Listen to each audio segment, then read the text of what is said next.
বাংলাদেশে কত দল কত মত বলবে, সব কিছুতে রিয়াক্ট করা ঠিক না। হ্যাঁ, তো এটা জনগণ জানবে কার এপিটোপিট কি, এটা পাবলিক উইল ডিসাইড। পিআর ছাড়া কি জামাত নির্বাচনে যাবে? না, আমাদের তো দাবি অব্যাহত আছে এবং ইলেকশন কমিশনের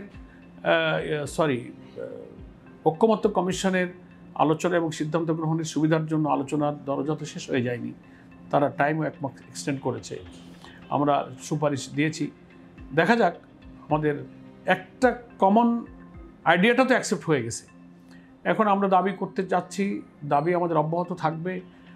জাতীয় ঐক্যমতের স্বার্থে বিএনপিও যেমন অনেক ব্যাপারে তারা স্যাক্রিফাইস করেছে, আমরা অনেক ব্যাপারে স্যাক্রিফাইস করেছি, ফলে আমাদের দাবি এখনও অব্যাহত আছে। আমরা মনে করি আমাদের এই দাবি পূরণ হবে এবং তার ভিত্তিতে আমরা এই 26 ফেব্রুয়ারি নির্বাচনে ইনশাল্লাহ আমরা অংশগ্রহণ করব। কিন্তু এনসিপির আহ্বায়ক বলতেছে আপনাদের পিআর যে আন্দোলন, এই আন্দোলনটা হচ্ছে মানে জনগণের সাথে প্রতারণা। ওটা তো আমি বলেছি, ওটা সত্য না, এই কথাটা পলিটিক্যাল না।